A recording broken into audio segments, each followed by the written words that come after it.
Okay, so hi everyone and welcome to the class. I am your educator Nitin Sharma. I teach psychology on this channel. पर आज की class में हम ना ही class 11th की बात करने वाले हैं ना ही क्लास 12th की बात करने वाले हैं। बेसिकली हम इस चैनल पर जिसका नाम है स्कॉलर्स, हम डेली 7 से 8 साइकोलॉजी पढ़ते हैं क्लास 11 और क्लास 12th की। पर आज जैसा कि अभी मैं आपको बता रहा था, हम बीए के एक टॉपिक को डिटेल में टच करने वाले हैं, बट इनडायरेक्टली ये टॉपिक आपकी क्लास 11th के भी टॉपिक हैं। आपने अपनी क्लास 11th में इस टॉपिक के बारे में आगे पढ़ना है। चैप्टर नंबर 6 में जब हम आपके आई थिंक 6 या 7 आपका जो चैप्टर है लर्निंग के बारे में जो चैप्टर है, उस चैप्टर में हम डिटेल में इन दोनों टॉपिक के बारे में समझते हैं जो हम आज की क्लास में समझने वाले हैं।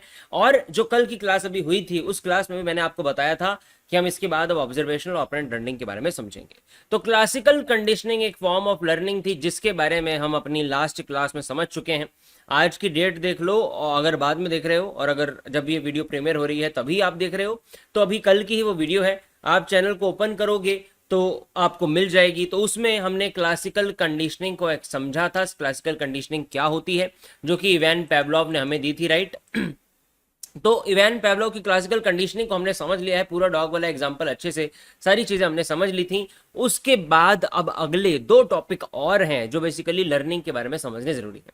तो एक तो मोस्ट पॉपुलर हमारा वे था क्लासिकल कंडीशनिंग, दूसरा होता है ऑपरेंट कंडीशनिंग।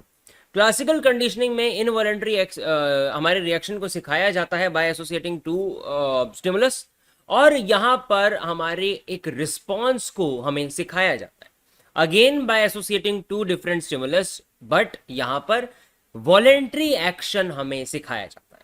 हमारे वॉलेंट्री रिस्पॉन्सेज हमें सिखाए जाते हैं। उन्हीं रिस्पॉन्सेज को स्किनर ने ऑपरेंट्स का भी नाम दिया था, इसीलिए इस तरीके की कंडीशनिंग को हम ऑपरेंट कंडीशनिंग का भी नाम देते हैं, जिसमें रैट वाले एक एक्सपेरिमेंट को डिटेल में हम समझने वाले। फाइन। इसके बाद ऑब्जर्वेशनल लर्निंग को भी हम समझेंगे, ऑब्जर्वेशन लर्निंग क्या होती है। देन हम इनसाइट लर्निंग और लेटेंट लर्निंग के बारे में भी बात करेंगे। ये सारी चीजें आज की क्लास में हम समझने वाले हैं। But now before going to that I want you to know कि अगर आप NITS, ये जो कोड अभी आपको अपनी स्क्रीन के ऊपर अब दिखाई दे रहा है, इस कोड का अगर आप इस्तेमाल करेंगे तो फ्लैट 10% आपको ऑफ मिल जाएगा अपनी अनअकैडमी सब्सक्रिप्शन पर। चाहे आप प्लस सब्सक्रिप्शन परचेज कीजिए या फिर आप आइकॉनिक सब्सक्रिप्शन को परचेज करते हैं, दोनों ही सब्सक्रिप्शंस में आपका फ्लैट 10% आपको यहां ऑफ मिल जाएगा by using my code NITS10। Fine.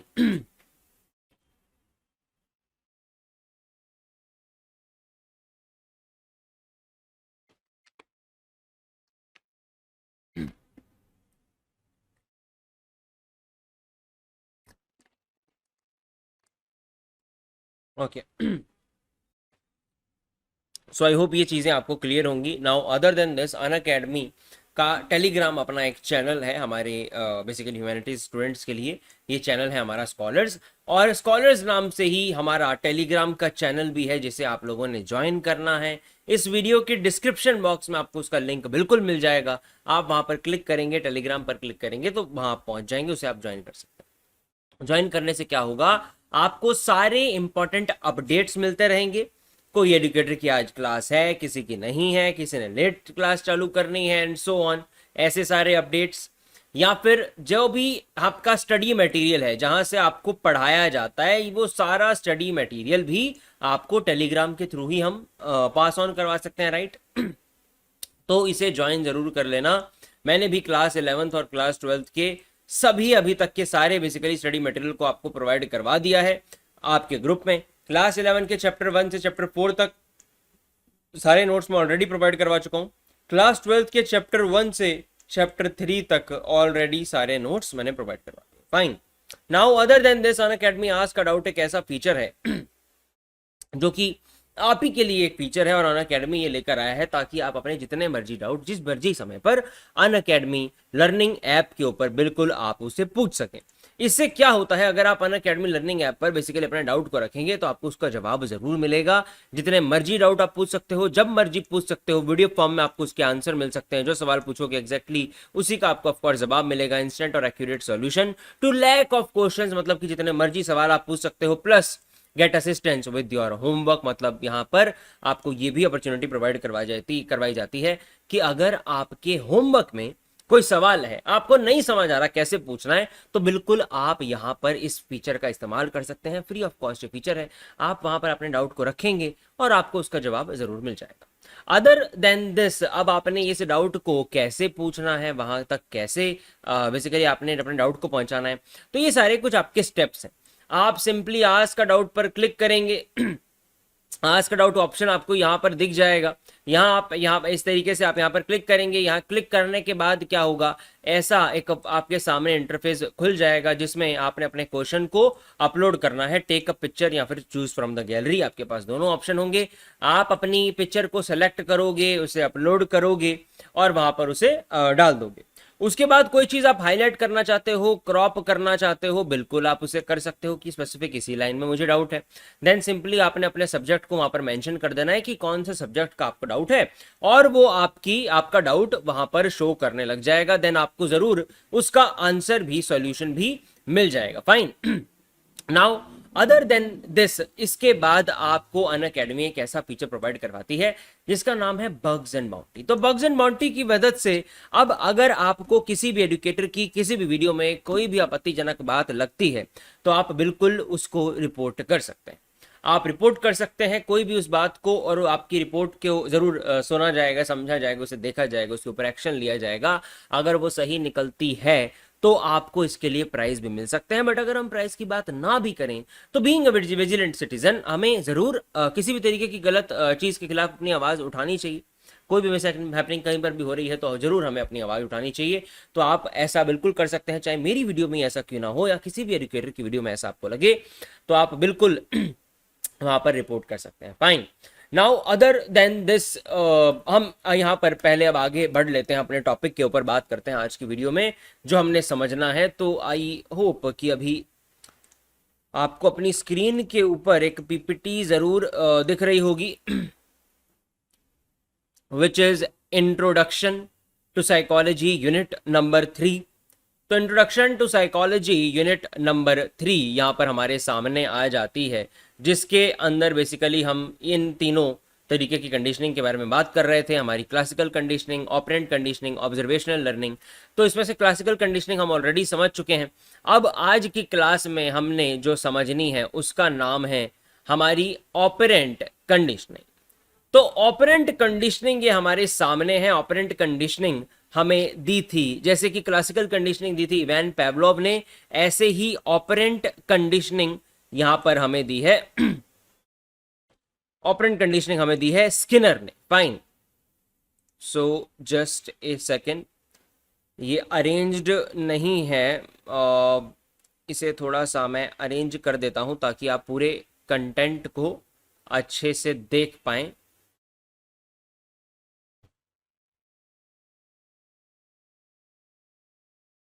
Okay, fine. Yes, I think it is now visible.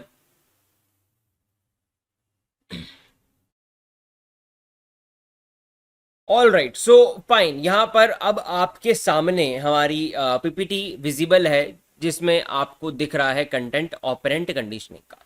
So now what exactly is this operant conditioning? So operant conditioning हमारी एक इस तरीके की कंडीशनिंग होती है जिसके अंदर हमें वॉलेंटरी रिस्पॉन्सेज को सिखाया जाता है by associating to different stimulus.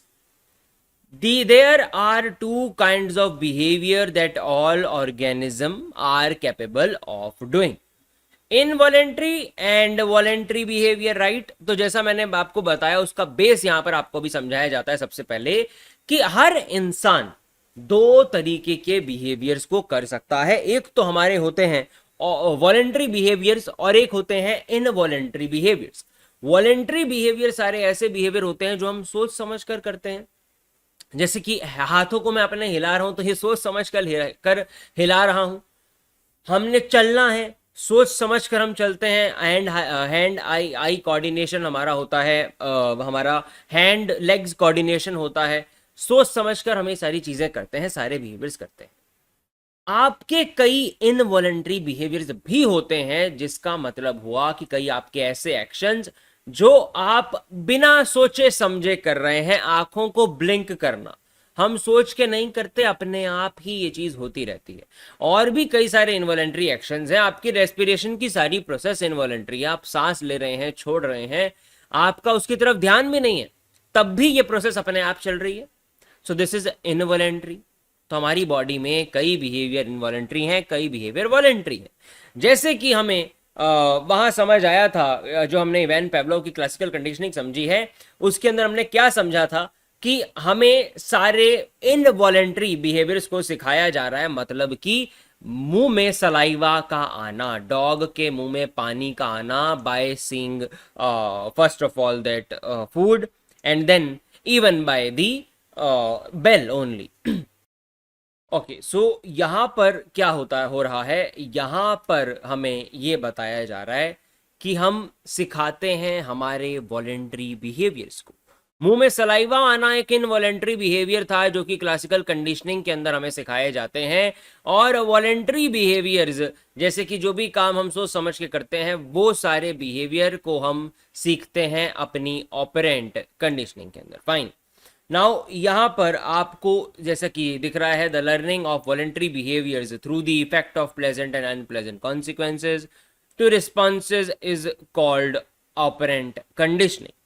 तो आपके जब हम बेसिकली वॉलेंट्री बिहेवियर्स को सिखाते हैं किसी को भी बाय यूजिंग द प्लेजेंट और unpleasant consequences of these responses, उसको हम नाम देते हैं ऑपरेंट कंडीशनिंग। और ऑपरेंट नाम ही स्किनर ने उन्हीं सारे बिहेवियर्स को दिया था जो कि वॉलेंट्री होते हैं। उन्होंने उसे कहा था कि ये हमारी ऑपरेंट कंडीशनिंग है, मतलब कि ऑपरेंट्स को हम यहां पर सिखा रहे हैं। What are operants? सारे वो बिहेवियर जो कि हम सोच समझ के करते हैं, सारे वॉलेंट्री बिहेवियर्स जब उन्हें सिखाया जाता है तब वो ऑपरेंट्स कहलाते हैं। सो जहां पर हम ऑपरेंट्स को सिखा रहे हैं किसी को, वो हमारी ऑपरेंट कंडीशनिंग है। देन एडवर्ड एल थ्रॉन्डकी ने भी यहां पर हमें बताया था, was the first person to first research to explore and attempt the outline laws of learning voluntary responses although the field was not yet called operant conditioning।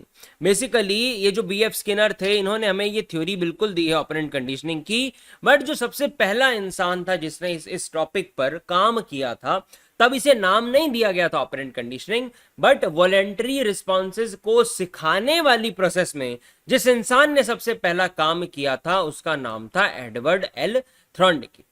इन्होंने 1874 में 1949 तक, इतने के बीच बीच में उन्होंने ऐसी रिसर्चेस करी थी जिनके थ्रू उन्हें यह पता चला कि ऐसे भी कोई एक लॉ हो सकता है लर्निंग का, जिसमें हम वॉलेंट्री एक्शंस को भी सिखा सकते हैं। Then B.F. Skinner was the first person who had the greatest influence on the field and gave the term operant conditioning। तो इसके बाद जैसा नहीं होता साइकोलॉजी में यार कि किसी एक ही इंसान ने सारी चीजें बनाई हैं या स्टडी करी हैं। साइकोलॉजी क्या, किसी भी चीज में ऐसा नहीं होता है। जो इंसान पहले उसे कर लेता है और एक फॉर्मलाइज्ड उसे करवा देता है। अब जैसे पहला आइडिया कोई भी लेकर आया हो, पर मार्केट में जिसके नाम से चीज फेमस हुई है उसी को लोग मानेंगे। तो ऑपरेंट कंडीशनिंग जो शब्द है और जो मेजर काम इस टॉपिक के ऊपर किया था, वो किया था B.F. स्किनर ने, और ये शब्द भी हमें इन्होंने ही दिया है। For Skinner voluntary behaviour is operant. जैसा मैंने आपको बताया अभी कि उनके लिए वॉलेंट्री बिहेवियर ही हमारे ऑपरेंट बिहेवियर्स हैं। And learning of such behaviour is called operant behaviour learning. Operant conditioning आप यहां कह सकते हैं, ये बिहेवियर गलत लिखा है, यहां पर ऑपरेंट कंडीशनिंग होगा। So learning of these behaviours, यानी कि ऑपरेंट्स को ही जब सिखाया जा रहा है। ऑपरेंट्स क्या है? हमारे वॉलेंट्री बिहेवियर्स। और जब आपके वॉलेंट्री बिहेवियर्स को ही आपको सिखाया जा रहा है, सो of course it is called operant conditioning. Fine, I hope ये सारी चीजें यहां तक आपको क्लियर होंगी। नाउ फर्दर अगले टॉपिक पर चलते हैं। तो यहां पर हमारे सामने एक टर्म आ जाती है जो कि मोस्ट प्रोबेबली आप लोगों ने पहले जरूर सुनी होगी, जिसका नाम है रीइंफोर्समेंट। रीइंफोर्समेंट शब्द का मतलब होता है टू स्ट्रेंथन। कई लोग मान लेते हैं कि रीइंफोर्समेंट का मतलब है गिविंग रिवॉर्ड्स। तो भैया ऐसा नहीं है, ये कंफ्यूजन क्लियर होनी चाहिए। कई बच्चों को कंफ्यूजन होती है कि यार रीइंफोर्समेंट जहां लिखा है इसका मतलब रिवॉर्ड। नहीं भैया, ऐसा नहीं होता। नेगेटिव रीइंफोर्समेंट भी होती है जहां पर कोई रिवॉर्ड नहीं दिया जाता है, वहां पर बल्कि कुछ ना कुछ हमसे ले लिया जाता है पॉजिटिव। तो रिवॉर्ड की बात नहीं है यहाँ पर। रिवॉर्ड एक मेथड है जिसके थ्रू रीइंफोर्समेंट यानी कि कोई भी चीज स्ट्रेंथन हो सकती है, कोई भी बिहेवियर बढ़ सकता है। आपको हमने चॉकलेट दे दी और आपको कहा कि पढ़ने बैठ जाओ, या जब आप पढ़ाई खत्म कर लोगे तो आपको चॉकलेट मिल जाएगी। This is reinforcement by rewarding. Reinforcement का मतलब यहां पर क्या होगा कि आपके बिहेवियर को, पढ़ाई के बिहेवियर को स्ट्रेंथन किया जा रहा है, बढ़ाया जा रहा है। सो रीइंफोर्समेंट का मतलब होता है टू स्ट्रेंथन एनीथिंग, किसी भी बिहेवियर को बढ़ाना, उसकी पॉसिबिलिटी को बढ़ाना। अब इसके वेज 3 हमने पढ़े थे, bye positive reinforcement, negative reinforcement, और भी कई सारे टेक्निक हैं। रीइंफोर्समेंट के अंदर यही दो आती हैं, बाकी आपकी टोकन इकोनॉमी, आपका पनिशमेंट, और भी कई सारे तरीके हो सकते हैं जिससे आपको रीइंफोर्समेंट करवाई जा सकती है। फाइन, कोई भी चीज़ बेसिकली सिखाई जा सकती है। बट यहाँ रीइंफोर्समेंट के अपने आप में सिर्फ 2 मेथड्स होते हैं, एक पॉजिटिव रीइंफोर्समेंट और एक नेगेटिव रीइंफोर्समेंट। पॉजिटिव में आपको रिवार्ड्स का इस्तेमाल किया जाता है, नेगेटिव में कोई चीज़ आपसे ले ली जाती है। फाइन। उसके बाद रीइंफोर्समेंट का मतलब क्या है यहां पर आपको बताया जा रहा है। रीइंफोर्समेंट मींस एनी इवेंट और stimulus that when following a response increases the probability that the response will occur again. Reinforcement कोई भी ऐसा इवेंट या फिर स्टिमुलस को भी हम नाम देते हैं जो हमारे एक रिस्पांस की चांसेस को बढ़ा देगा, कि मैं इसी तरीके से रिस्पॉन्स करूंगा, इस चीज के चांस को जो भी चीज बढ़ा देगी उसको हम अपनी रीइंफोर्समेंट का नाम दे सकते हैं। अब इसके टाइप होते हैं, पॉजिटिव रीइंफोर्समेंट मतलब हमारे रिवॉर्ड्स, नेगेटिव रीइंफोर्समेंट का मतलब जब हमसे कुछ ले लिया जाता है, अच्छा कुछ ले लिया जाता है, दिस इज नेगेटिव रीइंफोर्समेंट। जैसे कि कोई टीचर आपसे अगर कह रही है कि आपको होमवर्क आज मैं 2 की जगह सिर्फ 1 ही दे रहा हूं या दे रही हूं, तो वहां पर ये नेगेटिव रीइंफोर्समेंट होगी। आपसे कुछ बुरा ले लिया गया है, ये आपकी नेगेटिव रीइंफोर्समेंट है। इसकी वजह से भी आप अच्छे से बिहेव कर सकते हो, राइट। और प्लस अगर इसमें हम ये ऐड कर दें, पॉजिटिव वाला समझने की कोशिश करें, तो पॉजिटिव रीइंफोर्समेंट बेसिकली ऐसे काम करती है जहां पर कोई भी अच्छी चीज आपको दे दी जाती है। तो इसे ऐसे समझो कि जब कोई अच्छी चीज आपको दी गई है तो वो पॉजिटिव रीइंफोर्समेंट है, और अब जब कोई बुरी चीज आपसे ले ली गई है तो वो नेगेटिव रीइंफोर्समेंट है। नेगेटिव में बुरा नहीं होता है, कोई बुरी चीज आपसे ली जा रही है तो ये भी अल्टीमेटली आपके लिए अच्छा ही है। नेगेटिव रीइंफोर्समेंट और पनिशमेंट में फर्क है। पनिशमेंट में हमारे साथ कुछ गलत किया जाता है, नेगेटिव में तो बल्कि कुछ बुरा ले रहे हैं हमसे। आपको लेट से गर्मी लग रही है तो आपके ऊपर से कंबल हटा दिया गया है, ये आपके लिए अच्छा है, ये आपकी नेगेटिव रीइंफोर्समेंट है कि चलो अगर आप पढ़ोगे अच्छे से, एग्जाम में अच्छा काम करोगे, तो किसी टीचर ने बोल दिया कि आज 2 होमवर्क नहीं है, 1 ही होमवर्क आपको मैं दे रही हूँ, तो ये आपके लिए नेगेटिव रीइंफोर्समेंट का एग्जांपल होगा, बट आपके लिए भी अच्छा ही होता है। पॉजिटिव आप समझ ही गए हो, कोई पॉजिटिव चीज अपने आप को देना, कोई भी आपको दे वो पॉजिटिव रीइंफोर्समेंट है। फाइन, आई होप इतनी चीजें आपको क्लियर होंगी। देन इसके बाद स्किनर ने बेसिकली क्या कहा था, Skinner had his on research device called a Skinner box. Skinner के पास एक अपना ही रिसर्च डिवाइस था जिसे उसने नाम दिया था एक स्किनर बॉक्स का, और the operant conditioning chamber. Skinner box उसको नाम दिया गया, या फिर वो उसे ऑपरेंट कंडीशनिंग चेम्बर भी बोलता था स्किनर। उसके बाद इसने हमें बताया कि reinforcement includes one important term, that is reinforcers any event or object that when following a response increases the likelihood of that response occurring again। रीइंफोर्सर्स क्या हुए, हमारे वो सारी चीजें जिनके थ्रू हम रीइंफोर्समेंट को करवा रहे हैं। जैसे कि चॉकलेट किसी को देना, और चॉकलेट देने की वजह से अगर एक बच्चा एक चैप्टर को पढ़ लेता है तो यहां पर रीइंफोर्सर क्या हुआ, सोचो। ओके, आई होप आपके माइंड में चॉकलेट ही जवाब आया होगा। तो चॉकलेट यहां पर रीइंफोर्सर हो गया। और वहीं अगर हमने बेसिकली किसी को नेगेटिव कोई कंडीशनिंग दी है, या कोई करंट हम किसी पर्सन को दे रहे हैं, जब जब वो ड्रिंक करता है उसके ड्रिंकिंग की हैबिट को छुड़वाने के लिए, तो यहां पर रीइंफोर्सर क्या होगा, हमारा वो करंट, जिसकी वजह से वो बिहेवियर जो हम चाहते हैं वैसा ही हो रहा है। बिना ड्रिंकिंग वाला बिहेवियर स्ट्रेंथन हो रहा है, से नो टू ड्रिंकिंग यहां पर प्रमोट हो रहा है। तो बेसिकली ये हमारा यहाँ पर रीइंफोर्सर होगा वो करंट। फाइन, आई होप इतनी चीजें जरूर आपको यहाँ पर समझ आ गई होंगी।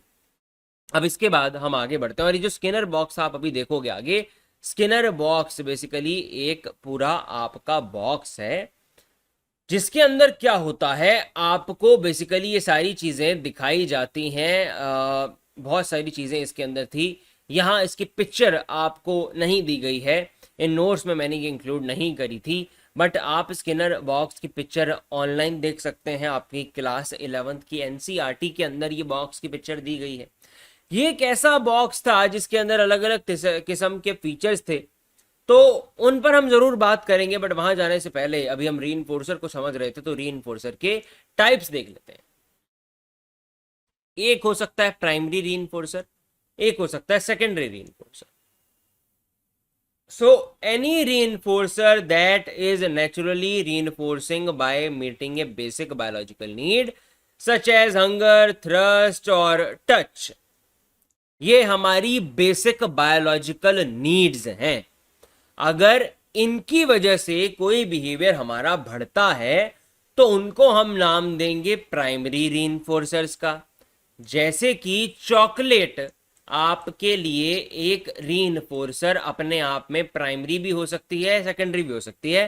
प्राइमरी तब होगी जब खाने के लिए कुछ नहीं और आपको बहुत ज्यादा भूख लगी है, तो आप इसे चॉकलेट की तरह कंसीडर नहीं करोगे, आप इसे सिंपली फूड की तरह कंसीडर करोगे, अपने हंगर के लिए आप इसे कंसीडर करोगे, तो वो यहां पर आपके हंगर की कैटेगरी की वजह से प्राइमरी रीइंफोर्सर के अंदर आ जाएगी। तो जो चीजें आपकी बायोलॉजिकल नीड्स की वजह से आपके अंदर किसी भी तरीके के बिहेवियर को बढ़ा देती हैं, उन्हें हम नाम देते हैं प्राइमरी रीइंफोर्सर्स का। नाउ इसके बाद हमारे सामने टॉपिक आता है सेकेंडरी रीइंफोर्सर्स का। तो सारे ऐसे रीइंफोर्सर जो कि बायोलॉजिकली हमसे कनेक्टेड नहीं है, अदर देन सारे बायोलॉजिकल नीड, हमारे जो भी चीज हमारे बिहेवियर को रीइंफोर्स करवा सकती है, वो हमारे लिए सेकेंडरी रीइंफोर्सर हो जाते हैं। देन पॉजिटिव हो सकते हैं रीइंफोर्सर्स, और ये नेगेटिव भी हो सकते हैं। तो पॉजिटिव रीइंफोर्समेंट और नेगेटिव रीइंफोर्समेंट क्या होता है, the reinforcement of response by the addition or experience of a pleasurable stimulus. Basically जब आपके कोई भी बिहेवियर को बढ़ाया जाता है, रीइंफोर्स किया जाता है, आपको कोई ना कोई अच्छी चीज देकर, एडिशन करवाकर आप में कोई अच्छी चीज, जैसे कि चॉकलेट का दे देना खुद को for reading a book, this is positive reinforcement, अभी मैंने आपको समझाया ही था ये शॉर्ट में, राइट। और negative reinforcement, the reinforcement of response by the removal, escape from or avoidance of any unpleasant situation, यानी कि बुरी चीज को आपसे ले लेना। जैसे कि आपको कोई चीज दर्द दे रही है, राइट, आप बेसिकली कहीं पर बैठे हैं और वहां पर कोई ऐसी चीज है, बेसिकली आपके आसपास ऐसा एनवायरनमेंट है जो कि आपके लिए अच्छा नहीं है। कोई पर्सन आपको आकर कहे कि मैं तेरे को इस एनवायरनमेंट से निकाल सकता हूं, पर तूने ये करना पड़ेगा मेरे लिए, तो उसने बेसिकली क्या किया, यहाँ पर नेगेटिव रीइंफोर्समेंट का इस्तेमाल किया है, आपसे कुछ बुरी चीज लेने की कोशिश करी है, बुरी चीज आपसे लेकर आपका भलाई किया है अल्टीमेटली। इस तरीके से भी आपको हम कई सारे रिस्पॉन्स सिखा सकते हैं। जैसे कि टीचर वाला ही एग्जांपल अगर हम लें, तो टीचर ने ये बोला कि टीचर चाहती है कि आपका एग्जाम के प्रति सीरियसनेस का बिहेवियर बढ़ जाए, आप ज़्यादा स्टडी टाइम इन्वॉल्व करो, आपके बेसिकल लाइफ में ज़्यादा स्टडी टाइम हो, तो उस बिहेवियर को इंक्रीज करने के लिए, स्टडी वाले बिहेवियर को इंक्रीज करने के लिए उसने नेगेटिव उसने नेगेटिव रीइंफोर्समेंट का इस्तेमाल किया और आपसे कोई भी बुरी चीज, नेगेटिव चीज ले ली। जैसे कि आपको बोल दिया कि होमवर्क मैंने 2 दिए थे, अब सिर्फ एक ही होमवर्क आपने करना है, पर टेस्ट के लिए जरूर पढ़ लेना। ये हो गई नेगेटिव रीइंफोर्समेंट। फाइन। नाउ कुछ इंपॉर्टेंट टर्म्स होती है हमारी रीइंफोर्समेंट के अंदर जो हमें समझ होनी चाहिए, एक पॉजिटिव और एक नेगेटिव। यहां पर हम ये समझ चुके हैं difference between the positive and negative reinforcement, right. अब एक और यहां पर डिफरेंस बहुत जरूरी है समझना। कई बार आप लोगों को क्या लगता है कि जो नेगेटिव रीइंफोर्समेंट है वो पनिशमेंट जैसी है, तो भैया ऐसा बिल्कुल नहीं है। रीइंफोर्समेंट जो होती है वहां पर समथिंग वैल्यूड और डिजायरेबल होता है, चाहे वो पॉजिटिव हो या वो नेगेटिव हो। जब हम एडिंग की बात करते हैं कि पॉजिटिव रीइंफोर्समेंट की यहां पर बात हो रही है, तो पॉजिटिव रीइंफोर्समेंट में क्या होता है, कोई ना कोई समथिंग वैल्यूड और डिजायरेबल हमारे अंदर ऐड करवा दी जाती है जो हमें चीजें चाहिए। समथिंग अनप्लेजेंट यहां पर ऐड करवाया जाता है जो बेसिकली हमें नहीं चाहिए होता। पनिशमेंट में आपको अगर मार पड़ रही है तो क्या आपको मार चाहिए? क्या आपको अच्छी लगती है पिटाई? ऑफ कोर्स नहीं लगती यार। तो वहां पर तभी हम उसे पनिशमेंट का नाम देते हैं कि कुछ जो हमें नहीं चाहिए वो हमें दे दिया गया। और रीइंफोर्समेंट, पॉजिटिव रीइंफोर्समेंट में जो हमें चाहिए है वही हमें दिया है। ये मेजर डिफरेंस है। इसका एग्जांपल आप देख सकते हो, getting a gold star for good behaviour in school, right. एक गोल्ड स्टार आपको मिल गया है, ये आपके पॉजिटिव रीइंफोर्समेंट का एग्जांपल है। आपको कुछ दे दिया ताकि आप और आगे से अच्छा करो। जो बचपन में ऐसे गोल्ड स्टार हमें मिला करते थे कॉपीज में, right. Okay, so positive reinforcement I hope आपको समझ आ गई होगी। उसके बाद पनिशमेंट का यहां पर क्या एग्जांपल दिया है, देखो पनिशमेंट का यहां पर एग्जांपल दिया है getting a spanking for disobey, यानी कि जब आपको मार पड़े किसी भी डिसओबे काम को करने के लिए, कि कोई किसी ने आपको काम करने को कहा है, आप वो काम नहीं कर रहे हैं, तो उसके लिए अगर आपको मार पड़ेगी तो ये एग्जांपल किसका होगा? पनिशमेंट का। फाइन। इसके बाद नेगेटिव तरीके से अगर ये दोनों चीजें हो, हमारी नेगेटिव रीइंफोर्समेंट हो या फिर पनिशमेंट हो, तो वो कैसे होगी? तो नेगेटिव रीइंफोर्समेंट में आपको यहां पर आपको बताया जा रहा है समथिंग अनप्लेजेंट, कोई बुरी चीज का आपसे ले लेना। नेगेटिव रीइंफोर्समेंट का एग्जांपल है अवॉइडिंग ए टिकट और by stopping at a red light. अगर आप बेसिकली रेड लाइट पर रुक जाते हो, यहां पर टिकट अंग्रेजों के हिसाब से लिखा है, अगर आप यहां पर रुक जाते हो तो यहां पर आपका चालान नहीं कटेगा, सिंपल। तो वो आपकी नेगेटिव रीइंफोर्समेंट है। कोई अनप्लेजेंट चीज को आपसे ले लिया गया, चालान नहीं हुआ, उस वजह से आप रुक गए हो चालान से बचने के लिए, तो ये नेगेटिव रीइंफोर्समेंट का एग्जांपल है।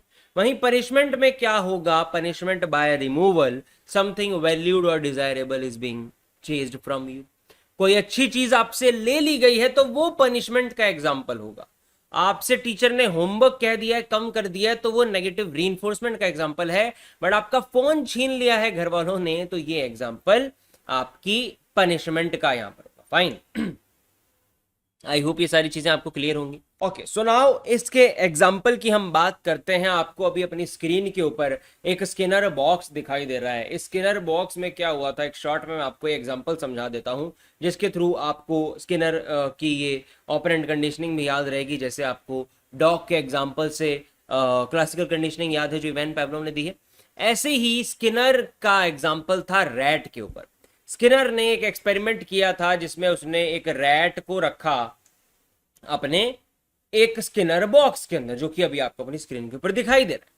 उस स्किनर बॉक्स में क्या था कि एक तरफ उसने एक अंदर लीवर लगाया हुआ था, जिसको जब भी कोई अगर प्रेस करे, जैसे रैट अंदर घूम रहा है, इधर से उधर घूम रहा है रैट, उस बॉक्स के अंदर अंदर भाग रहा है, वहां पर जब जब भागते भागते गलती से वो उधर से टकराया लीवर से, तो उससे क्या हुआ, उसने बेसिकली यहां पर एक डिस्पेंसर ऐड कर रखा था जहां से ऊपर से वो फूड डालता था, तो वो इसमें आ जाता था।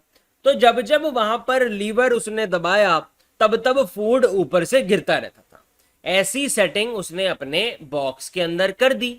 तो यहां पर अब जब जब रैट घूमे उसके अंदर तब तब वो लीवर को टकराए, जब जब लीवर से वो टकराए तब तब उसको फूड मिल जाए। इस तरीके से सारी चीजें अंदर होने लगी। तो 1 दिन, 2 दिन, 3 दिन, देन सो ऑन, ये सिलसिला चलता रहा। और फाइनली एक रैट ने ये सीख लिया कि मैं जब जब लीवर को दबाऊंगा तो वहां मुझे फूड मिलेगा। अब वो घूम के नहीं जा रहा था, अब वो डायरेक्टली अपनी मर्जी से वॉलेंटरी एक्शन उसका ऐसा हो गया कि उसने क्या किया, बार बार जाकर लीवर को दबाने लगा जब भी भूख लगे। थोड़ी थोड़ी देर बाद जब जब उसे भूख लगती वो लीवर को खींचता और उसे खाना मिल जाता।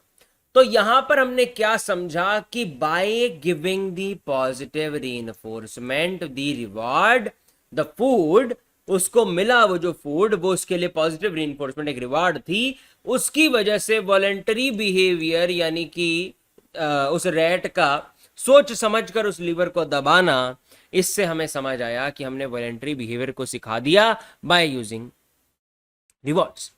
This is positive reinforcement. इसके बाद यहां पर हमसे बेसिकली हमें पनिशमेंट के बारे में भी बताया गया है। पनिशमेंट के थ्रू उसको हम कम भी कर सकते हैं, जो अभी हमने यहां पर समझा। तो पनिशमेंट के थ्रू से कैसे उन लोगों ने कम किया, बेसिकली जब भी रैट ने अब अभी तक वो लिवर को दबा रहा था तो क्या हो रहा था, वहां पर उसको फूड मिल रहा था, राइट। पर अब उन्होंने क्या कर दिया, इस लीवर को तो सेम रखा बट फूड की जगह करंट डाल दिया। जब जब अब रैट उस लीवर को खींचता तब तब उसे करंट लगने लगा। तो जैसे ही उसे करंट लगा वैसे ही वो पीछे हो जाए। तो अब अगली बार धीरे धीरे वो डर गया और अब उसने लीवर को खींचना ही छोड़ दिया। इससे हमें यह भी समझ आता है कि हम किसी भी बिहेवियर को बढ़ा भी सकते हैं और रिड्यूस भी करवा सकते हैं अपने हिसाब से। This is operant conditioning. So basically operant conditioning के अंदर हमें क्या समझ आता है कि दो स्टिमुलस को कोऑर्डिनेट करके हमारे अंदर कोई वॉलेंटरी रिस्पॉन्सेज को पैदा करना हमारा ऑपरेंट कंडीशनिंग कहलाता है। क्लासिकल कंडीशनिंग भी सेम था बट यहां पर हमारे वॉलेंटरी नहीं, इनवॉलेंटरी रिस्पॉन्सेज को आपस में कोऑर्डिनेट करवाया जाता है। That's all. So I hope ये दोनों टॉपिक आपको अच्छे से समझ आ गए होंगे। ऑपरेंट कंडीशनिंग हमने आज की क्लास में समझ लिया है और क्लासिकल कंडीशनिंग हमने पिछली क्लास में ही सम अप कर दिया था। फाइन, अगर आपने वो क्लास नहीं देखी है तो आप बिल्कुल देख सकते हैं। अब आगे बढ़ते हैं और एक अगले टॉपिक पर हम बात करते हैं। अगला टॉपिक जो हमारे सामने है वो है कॉग्निटिव लर्निंग थ्योरी। तो कॉग्निटिव लर्निंग थ्योरी क्या होती है, बेसिकली अब कॉग्निटिव लर्निंग थ्योरी के अंदर दो फर्दर थ्योरीज आती हैं, एक हमारी इनसाइट लर्निंग और एक हमारी लेटेंट लर्निंग। लेटेंट और इनसाइट लर्निंग ये दो तरीके की यहां पर लर्निंग आती हैं कॉग्निटिव थ्योरी के अंदर। सो यहां पर कॉग्निटिव थ्योरी को ही लेटेंट लर्निंग थ्योरी कहा जाता है। तो बेसिकली यहां पर हमें बताया गया है कि 1960s में बहुत सारे साइकोलॉजिस्ट ने, स्पेसिफिकली एडवर्ड टॉलमैन ने हमें इस चीज के बारे में अवेयर करवाया about cognition, that it could not be ignored, कि कॉग्निशन बहुत ही जरूरी चीज है और इसे हम इग्नोर नहीं कर सकते। हमें बेसिकली कॉग्निशन के बारे में अवेयर करवाया था 1960s में बहुत सारे साइकोलॉजिस्ट के साथ, मेजरली एक साइकोलॉजिस्ट एडवर्ड टोलमैन ने।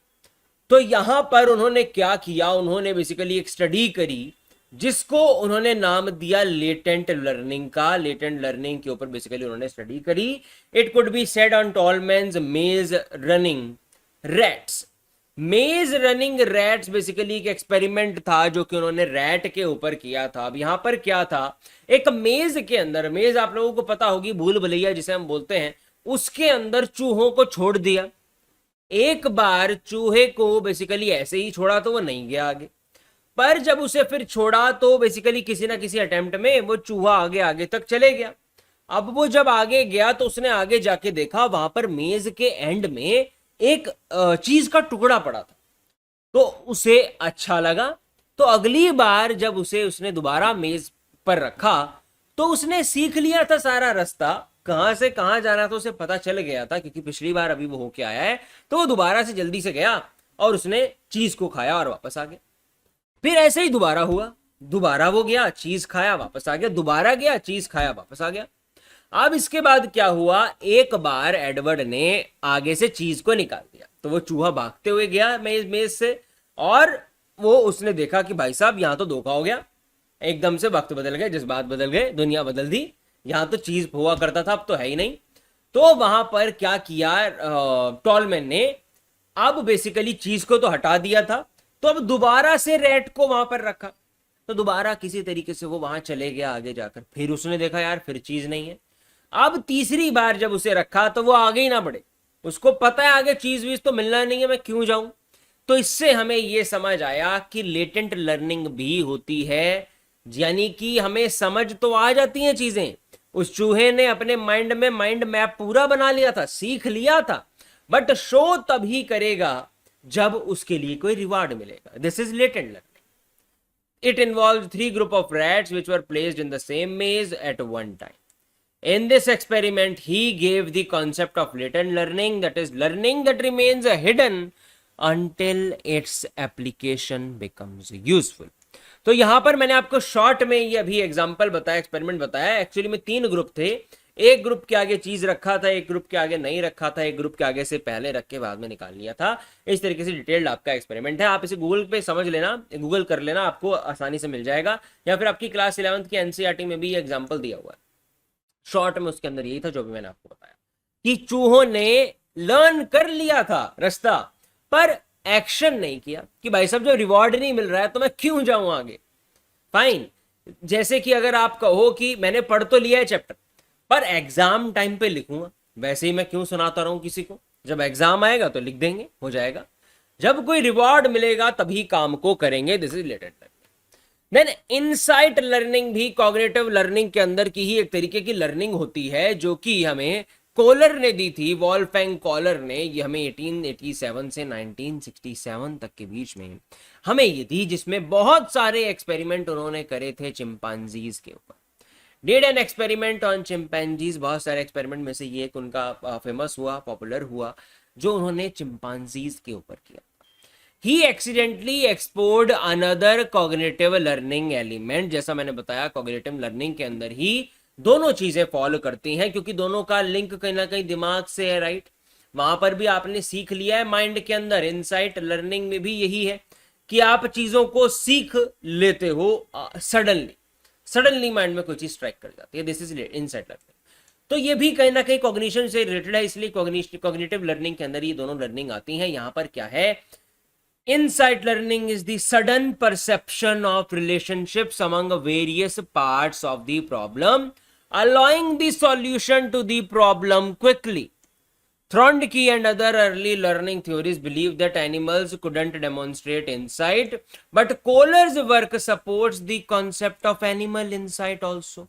कोलर ने जो एक्सपेरिमेंट किया था वो करा ही चिंपैंजीज के ऊपर था, तो यहां पर कई साइकोलॉजिस्ट, जैसे कि थ्रॉन्डिकी का नाम यहां पर लिखा है, ये और भी कई सारे साइकोलॉजिस्ट मिलकर ये मानते थे कि भाई साहब इनसाइट लर्निंग हो सकती है, सडनली हमारे माइंड में सॉल्यूशन आ सकते हैं, पर सिर्फ किसके, सिर्फ ह्यूमंस के दिमाग में, एनिमल्स के दिमाग में ये चीज आ ही नहीं सकती है।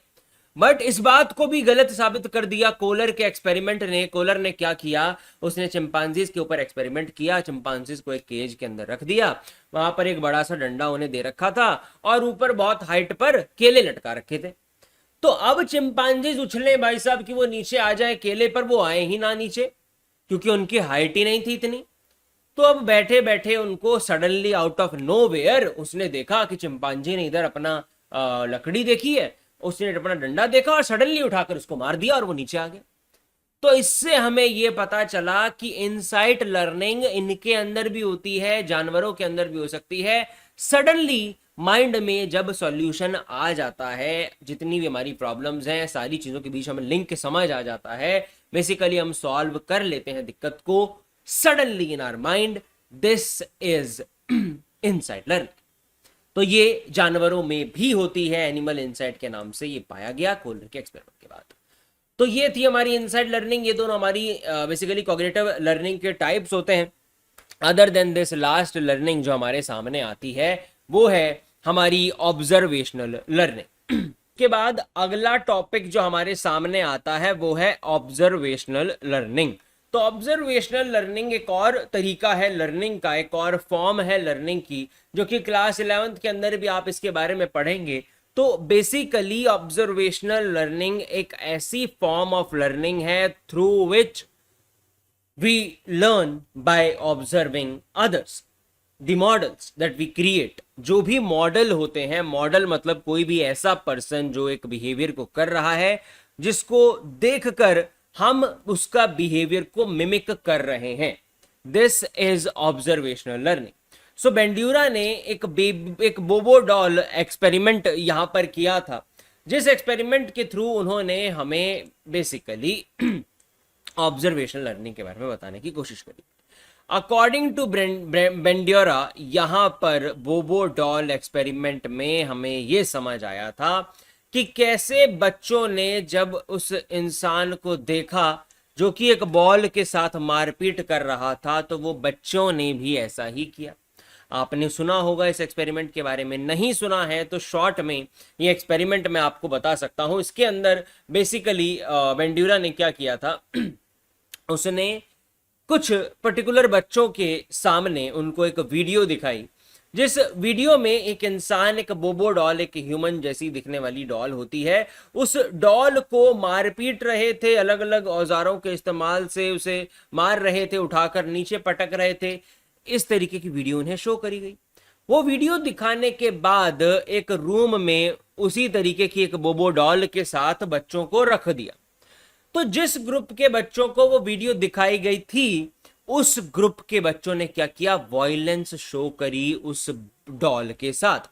जब अब वो उस वहां पर बैठे थे उस रूम में उस डॉल के साथ, तो उन बच्चों ने भी उसे मारा पीटा, जो सारे औजार थे उनका इस्तेमाल किया और उसी तरीके से मारा पीटा जैसे कि उसे वहां पर मारा गया था वीडियो में। इसके बाद क्या हुआ, यहां पर उन बच्चों को ऑब्जर्व किया गया जिन्हें वो वीडियो नहीं दिखाई गई थी। उन बच्चों ने ऐसा एग्रेसिव नेचर नहीं शो किया। तो इससे हमें यह समझ आया कि जो बच्चे ने देखा वैसा ही उसने ऑब्जर्व किया और वही सीख भी लिया और खुद भी वो वही कर रहा है। This is observational learning.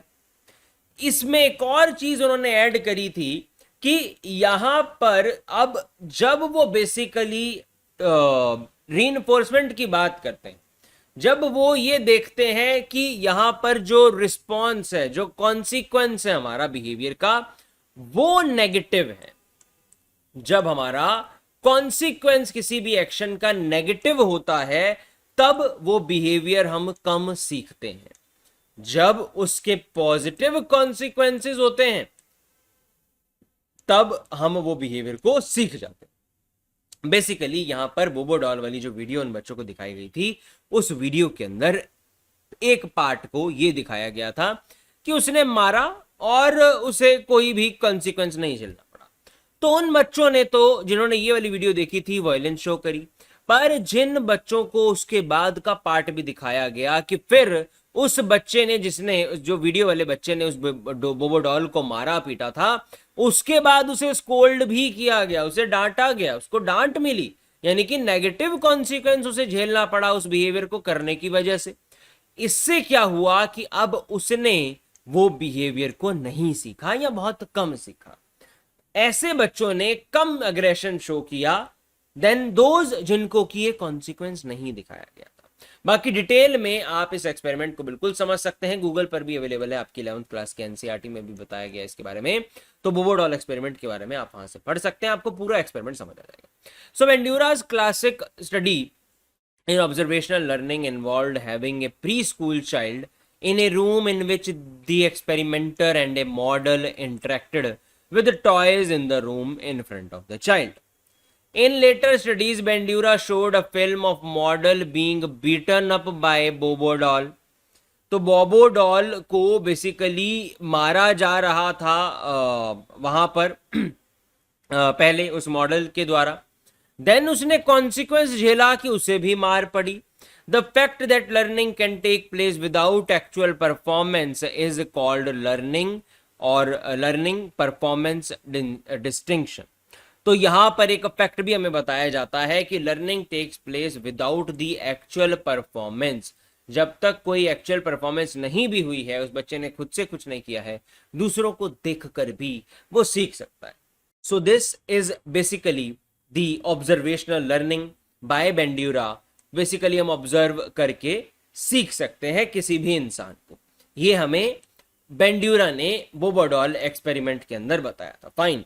Then after this बेंड्यूरा ने हमें कुछ एलिमेंट्स के बारे में भी बताया। ऑब्जर्वेशन लर्निंग के 4 एलिमेंट्स के बारे में उसने हमें बताया कि 4 तरीके के एलिमेंट्स यहां पर होते हैं, जैसे कि अटेंशन, मेमोरी, इमिटेशन और मोटिवेशन।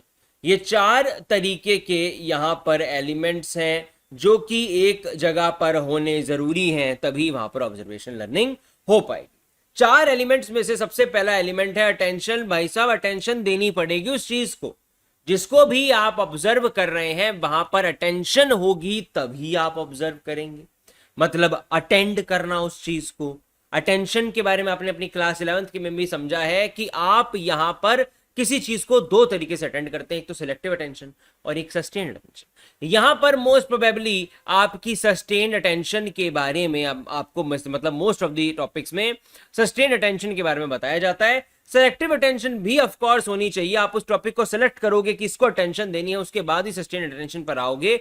तो सस्टेन्ड अटेंशन और सेलेक्टिव अटेंशन दोनों आपने यहां पर देनी है। आपकी मेमोरी में वो चीज स्टोर होनी चाहिए, ये भी डिपेंड करता है, मतलब ये भी एक एलिमेंट है। अगर आप वो चीज भूल ही जाओ जो वीडियो आपने देखी है, मेमोरी ही वीक है, तो भी ऑब्जर्वेशन लर्निंग शायद सही से काम ना कर पाए। तो ये भी एक एलिमेंट इसके अंदर जरूरी है, मेमोरी अच्छी आपकी होनी चाहिए। इमिटेशन वहां पर होनी चाहिए, आप उसे देखकर इमिटेट करते हो, ये एक एलिमेंट है ऑब्जर्वेशन लर्निंग का। बेसिकली जब आप किसी चीज को ऑब्जर्व करते हो तो वहां पर आप इमिटेशन अपने आप ही करने लगते हो। This is the fact. Then finally the motivation. उसके पीछे आपकी मोटिवेशन क्या है। अगर किसी काम को आपने करना है और आपने ऑब्जर्व किया है उसी पर्टिकुलर चीज को, और आपकी भी बायोलॉजिकल या सोशल कोई भी मोटिवेशन ऐसी है जो आपको वो काम करने में भी प्रमोट करेगी, तो ज्यादा चांसेस हैं वहां पर ऑब्जर्वेशन लर्निंग के। तो ये बेसिकली 4 हमारे मेजर एलिमेंट भी यहां पर हमें ऑब्जर्वेशन लर्निंग के बेंड्यूरा ने बताए थे। फाइन। तो ये बेसिकली हमने अब अपनी इस वीडियो में ऑब्जर्वेशन लर्निंग के बारे में एक ब्रीफ समझ लिया है, इनसाइट लर्निंग समझ ली है, कॉग्निटिव लर्निंग समझ ली है, और इसके साथ साथ हमने यहां पर ऑपरेंट कंडीशनिंग भी समझ ली है।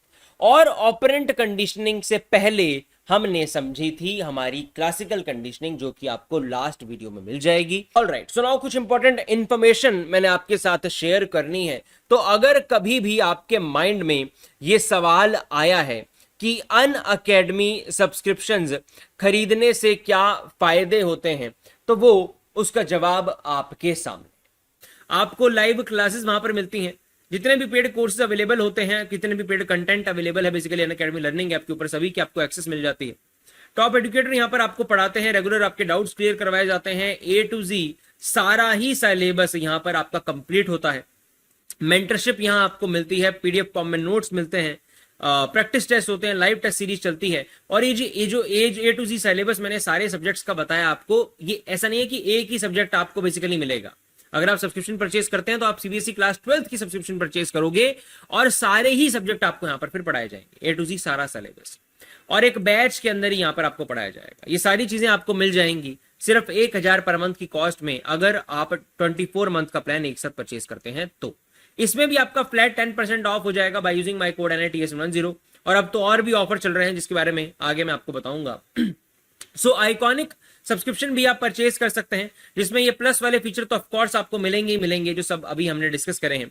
इसी के साथ साथ आपको एक पर्सनल टच मिल जाता है कि एजुकेटर सिर्फ आपको गाइड करेगा, आपको लाइव लेकर सारे इश्यूज को क्लियर करवाएगा, आपकी एक वीकली रिपोर्ट बनाई जाएगी, आपके पेरेंट्स के साथ कॉन्टेक्ट में यहाँ पर रहा जाएगा ताकि उनको एक मेंटल सेटिस्फेक्शन रहे। आपकी पूरी स्टडी को यहाँ प्लान किया जाता है कि किस तरीके से आपने पढ़ना है, कब पढ़ना है, किस सब्जेक्ट को इतना टाइम देना है, एंड सो ऑन। ये सारी चीजें आप अवेल कर सकते हैं सिर्फ 2000 पर मंथ के प्राइस में भी। एक नॉमिनल सा ये प्राइस है जितनी आपकी ट्यूशन फी होती है, इसमें आपको सारे ही सब्जेक्ट बल्कि मिल जाएंगे और ये सारे फीचर भी आपको यहाँ पर मिल जाते हैं। और इसके अलावा ये सारे ऑप्शन भी आपके पास अवेलेबल है, जो भी आपको अच्छा लगे आप उसे परचेज बिल्कुल कर सकते हैं। बट आपके लिए बेस्ट 24 मंथ वाला ही रहता है। सो यस, अगर आप कोई भी सब्सक्रिप्शन परचेज करने की सोच रहे हैं तो don't forget to subscribe and use my code NITSN10। And अगर आप चैनल पर नए हैं तो इसे सब्सक्राइब जरूर कर लेना। सारे ही एडुकेटर यहाँ पर आपको अपनी तरफ से फुल अपना एफर्ट देकर पढ़ाते हैं, फ्री ऑफ कॉस्ट यहाँ पर आपको पढ़ाया जाता है। तो आप इसे जरूर सब्सक्राइब कर सकते हैं चैनल को। नोटिफिकेशन बेल आइकन को भी आप ऑन कर लेना, ताकि जब कोई भी एडुकेटर यहाँ पर लाइव आए तो आपको उसकी नोटिफिकेशन मिल जाए और आप उसे ज्वाइन कर पाओ। सो यस, अगर आपको वीडियो अच्छी लगी तो इसे लाइक जरूर कर देना। Okay, yes, that's all from my side for this class. You are watching me on Unacademy. Let's crack it.